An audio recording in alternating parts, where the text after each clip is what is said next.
Hi guys, just want to shoot a quick video just to give you another demonstration of P-DTR. Steve's got a tiny little bit of low back pain today, and we're just going to test some muscles around the low back, try and see what's happening, and also give you an idea of how we've changed and evolved through our journey, if you like, of using manual muscle testing. Some of the ways in which we used to use it and why that's different, and why we feel that P-DTR may be a more effective method. So we're going to test the muscles, see what we find, and go from there. We're going to start off by testing the quadratus lumborum, the superficial muscles of the lower back. So I'm going to bring the legs towards me. I'm going to ask Steve to push the legs towards me. Okay? Very, very difficult for him, and the muscle is inhibited. On the opposite side, I'll ask him to push the opposite way, and I'll pull towards me. Very simple, and the muscle is unable to hold, or the myotactic reflexes are unable to engage. Then we want to also look at some other muscles to get a better idea of what's happening. We could consider looking at the psoas due to its close anatomical relationships to the QL. So if I was to take the right psoas here, and if I ask you to stop me there, very difficult, virtually nothing there.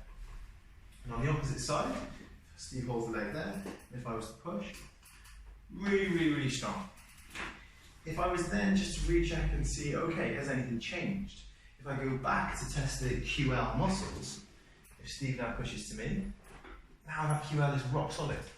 And on the other side, Steve pushes that way, rock solid. So we tested the psoas, and the QL has become strong. Now if we go back and test the psoas, which is very strong, if he stops me now, actually, there's actually nothing there, the psoas is weak. So what we could consider is that actually, although the QL tested as weak, in this case it's the facilitated muscle, and it's actually causing, when we use that, to inhibit the left psoas. So, in the past, to treat this problem, I would have done some really nice soft tissue work to try and release that right QL. So, we're going to do that, we're going to see what happens. If I do some gentle work on the QL on this right side, I'm going to get that moving, loosen that, and then try and fire up this left psoas, which was now inhibited. Steve stops me now. Now it's rock solid. And that would often be enough. So now if I got Steve to stand up for me, I've got to move around, test it out.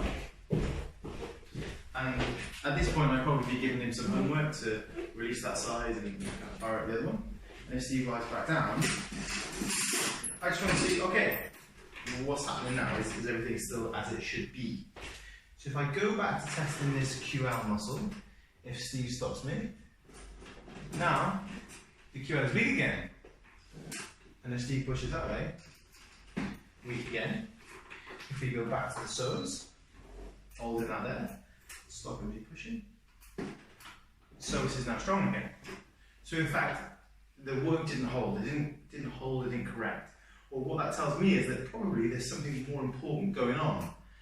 And using the lens of P-DTR, we can try and find, okay, well, what's the real issue creating this muscular inhibition pattern? Now, what we can try to do is to decrease or modulate the signal coming from sensory receptors in order to make everything work better. So, considering we've got a low back problem, we're going to just simply rub around the right side and see if anything changes there. And if Steve pushes towards me, nothing changes. If I rub around the left side, around the left sacroiliac joint, I'm most likely there decreasing the signal from the Golgi tendon organs within the ligaments of the sacroiliac. And if Steve then pushes towards me, now it's really, really strong. And the same if we hold the psoas and test the psoas. Steve stops me. Psoas is also strong. Great. So using P-DTR, we can now try to normalize the information coming from the Golgi tendon organ there. The key is to use paired receptor theory. I know that if there's a sensitivity in the Golgi tendon there, then the information is somewhat overwhelming and creates a sense of global inhibition. Then, if Steve stops me here with this muscle, very, very difficult. And I want to see, okay, what then helps? What is the paired or connected receptor? If we go to the opposite side, very often, it may be the right connection. If Steve stops me now, yes, immediately everything becomes strong. So to truly treat this problem, we're going to put stimulus through both, and then apply a deep turning reflex, in this case using the blink reflex. And now I'm going to get Steve to stand up, jump around, so we should find it doesn't recreate. Okay, nice. Then go back, test the QL. Really strong. Other way. Really strong. Psoas.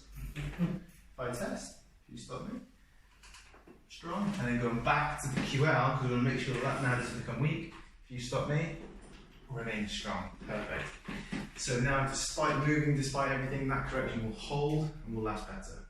So I hope that was informative and helpful for you. If there's any questions about any of this, please do post below. And we look forward to hearing from you soon. Thanks.